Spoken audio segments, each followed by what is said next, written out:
I want to welcome all you sports bettors. I want to give you a little insight on the sports handicappers and also give you some advice. You're playing the online sports books and you're trying to beat Vegas, and that's not going to work. You see, if you're playing the online sports books, you have several things you have to do. You let Vegas aside for right now and concentrate on beating the sports books. And I'm going to show you a few things on that. First, these handicappers. Sports handicappers, you don't need sports handicapper. You got to have a nice bank account, nice bankroll to bet on sports if you're gonna deal with sports handicappers. These are things you can do yourself. I'm going to give you a little example here of some of the things they do. I'm going to show you this. This is just one, but there's several little handicappers tricks, and this is one of the most popular. Yeah, there's nothing illegal about it. I mean, you want to buy picks, and they're going to do this. Nothing illegal about it. It's just wrong. If you look here, you got packages 350, full season of basketball, 200 a month, $23 a pick. Full season of baseball, 500, 22 for a certain pick. For 1 month, 200. Okay. Now, after you spend this, and maybe you got Sports Insight, you spend $250 on that, you're almost at $1,000. Your bankroll is getting low, so you better have a nice bankroll to bet with these selections they give you. And when you look over here, they'll give you a guaranteed pick here, $40. They remove the guarantee, $24. So I mean, if it loses, you lose your money. You get your money back here. Little trick to that. Now, let's take a look at something here. I want to show you. Here's one example of a little sports handicappers trick. And plus, I'm going to give you a free betting strategy along with this. This in itself is a betting strategy. And with my premium members, they'll be getting these type of strategies in the members area. There'll be plenty of these. You see, you got this chart works like a Rubik's cube. The spread, money line, total, and exotics. But the Rubik's cube can't compare with this chart. I mean, you got 4 columns here, and you got to use all of them.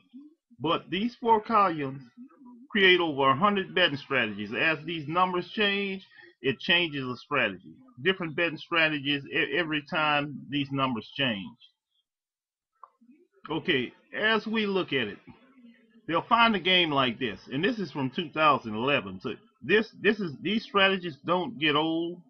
I mean, all you do is adjust to these numbers and these percentage columns.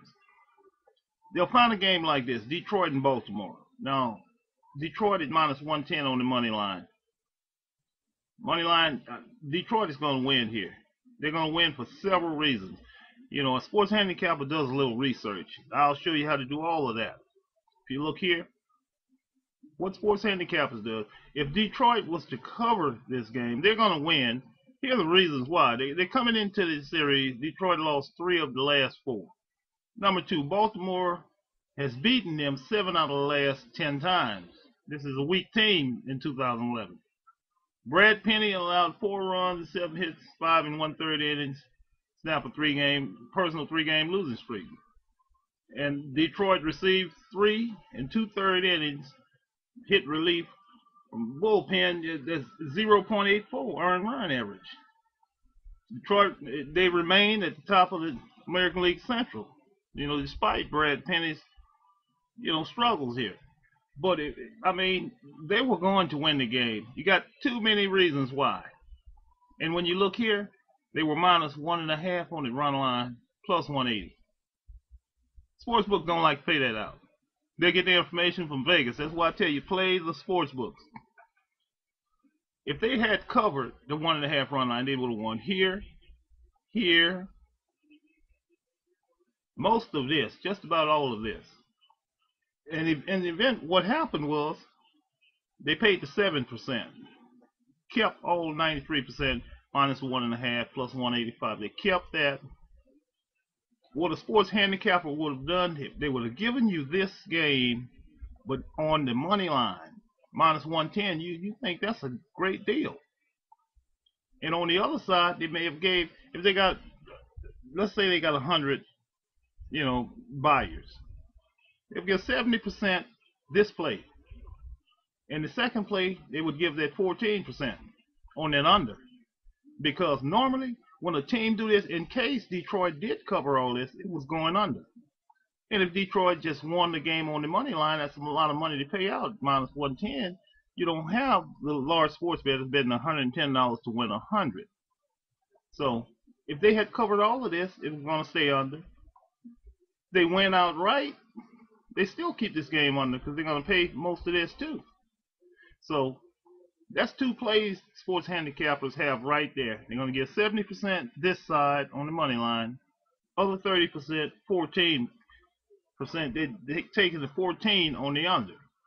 So they may come through on both of those plays. Another little thing they do, sometimes they'll swap sides. I mean, you got 100 players, give them the best play, and then on that other line, they tell them to take that 1.5 on that run line. And that's the way they make money. And like I said, it's nothing illegal. It's just wrong. You can do these things yourself, reading the public betting percentages, learning to read those charts. As I said, there's 4 categories, but you got over 100 strategies here.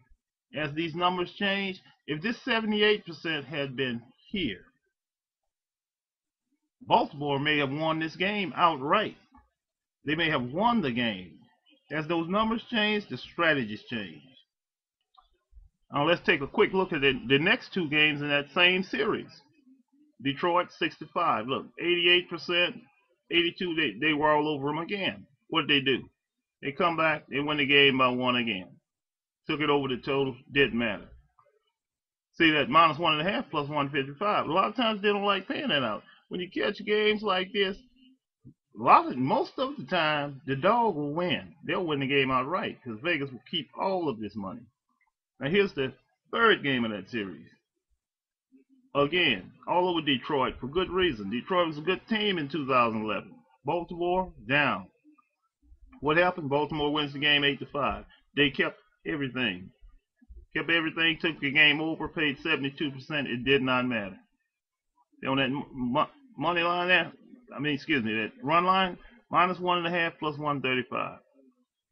But Baltimore won the game outright, that final game of that series. This is what they do. This is their best pitcher going in this one, Scherzer, at 6-5. He won, but didn't cover the run line. So, stay tuned. Look at some of these videos because I got some big things coming up. You'll be able to come in as a member.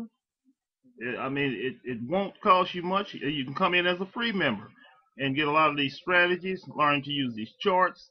Like I say, there are several ways to use these charts. You've got to use all 4 of these categories. If you don't have this, it's going to mess you up. It's totally going to mess you up. That's why the sports books give you the spread, money line, and total. You never see this. Even Sports Insights. Exotics is parlays in Sports Insights. But with that free chart Sports Insights gives you, they'll give you the spread, money line, and total on that free chart where they show you the percentages. You ever wonder why they won't give you the parlays? Because this right here is going to knock 35% of your win percentage down if you don't have this.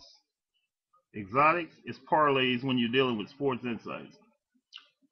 Well, thank you for visiting. I was glad to have you here. I hope you learned a little something from this video. Stay tuned for the next one. And like I always say, may all your wagers be winners.